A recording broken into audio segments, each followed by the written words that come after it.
Jeff the Killer. Jeff the Killer is a pale, grinning, human-shaped nightmare that looks like Hot Topic and meth had a baby and then abandoned it in a haunted bathroom mirror. Do you know what I hate? Faces. Specifically, Jeff's face. That porcelain white skin, that carved-in permanent Joker smile. He's basically what happens if your reflection decided it was sick of you and jumped out of the mirror to choke you. Jeff is the patron saint of sleep deprivation, the last thing you see before you realize you should have installed a deadbolt. His origin story reads like someone combined the Breakfast Club with a gallon of lighter fluid and decided to let the scars write the rest. There's this vicious energy in Jeff, like he's always one step away from bursting into maniacal laughter, but instead he whispers his trademark, "Go to sleep," which is ironic because he is the reason entire generations of middle schoolers stayed awake until sunrise, praying their closet didn't creak. He's not subtle.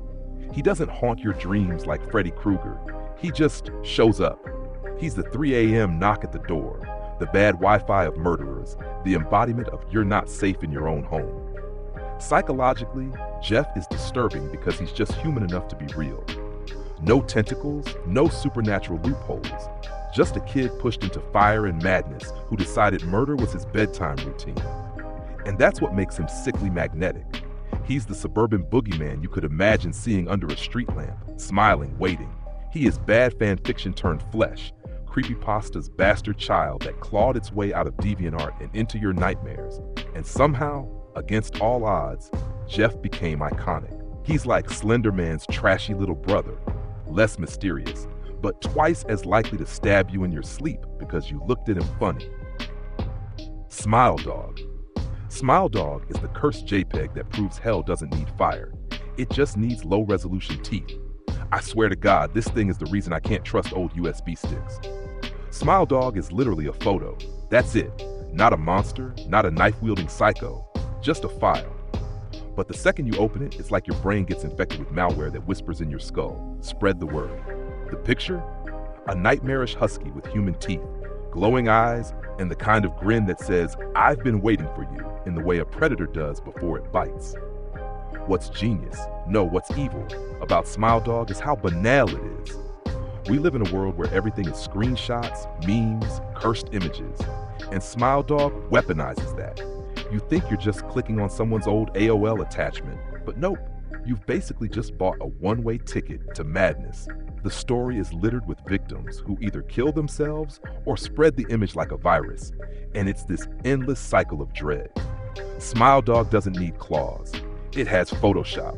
The terror here is technological possession. The demon isn't breaking into your house, it's downloading itself onto your hard drive. And once you've seen it, you can't unsee it. That grinning face nestles into your subconscious like a parasite. You'll be sitting at a bus stop and suddenly imagine those teeth in the dark window of the shelter. It's Lovecraft meets Microsoft Paint, and somehow that's worse than any gore. Smile Dog is why chain emails worked. It's why those "share this or you'll die tonight" posts thrived.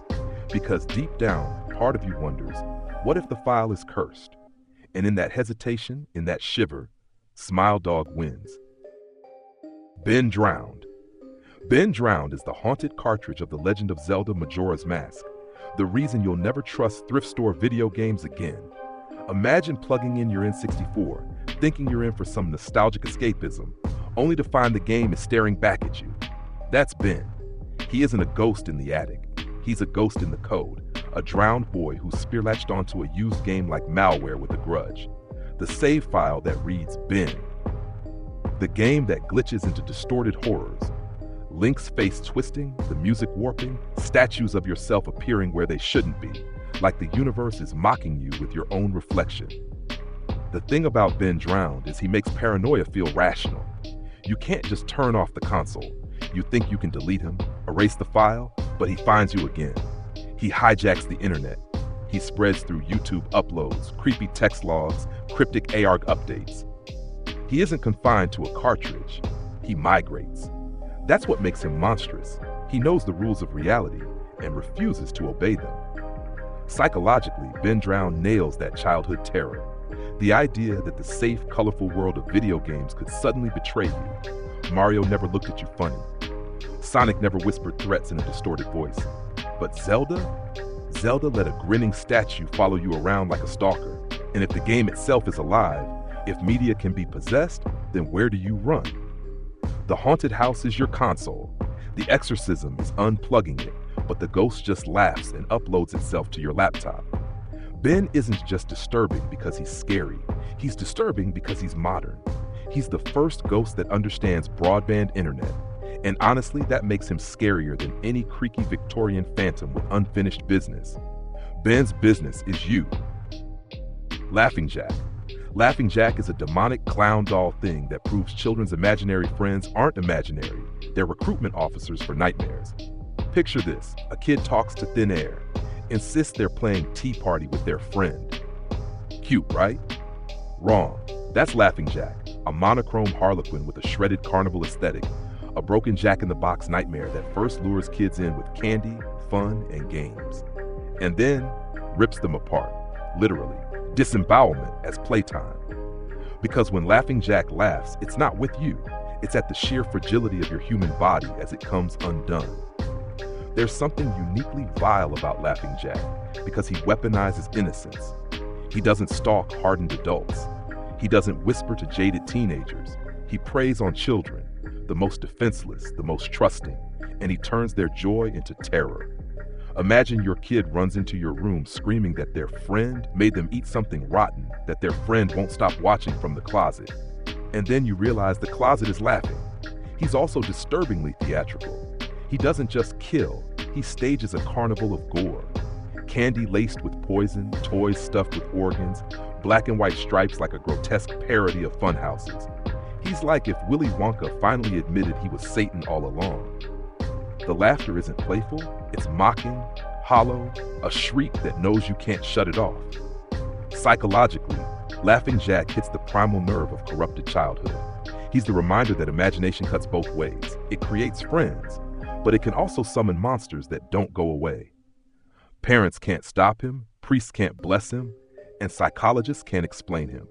He is pure predator wrapped in whimsy.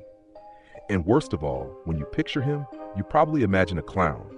But the truth is, he's something worse. A void dressed in stripes, laughter without joy, fun without safety. The anti-childhood. Eyeless Jack. Eyeless Jack is the midnight intruder who doesn't steal your TV, doesn't steal your car, he steals your kidneys while you're still in them. The imagery alone is enough to ruin your appetite forever. A faceless figure with black, dripping eye sockets like bottomless pits, and a surgical obsession that makes every urban legend about waking up in a bathtub of ice look like child's play. Except here, there's no bathtub, no motel, no comforting sense that you were just unlucky. Eyeless Jack isn't random. He's hungry. He doesn't even bother with subtlety. You wake up with a bloody wound where your organ used to be, and if you're lucky, you're alive long enough to notice. It's horrifying in a specifically clinical way. Monsters usually tear you apart. They roar, bite, smash, or stab. But Jack, he's surgical, deliberate. He turns your body into an anatomy class gone feral. The worst part is the total lack of motive. He doesn't trade the organs. He doesn't Frankenstein them into something bigger. He eats them, slowly, ritualistically. The act of consuming you piece by piece is the closest thing he has to meaning. Eyeless Jack feels like the embodiment of medical paranoia. Every hospital nightmare distilled into a single shadow.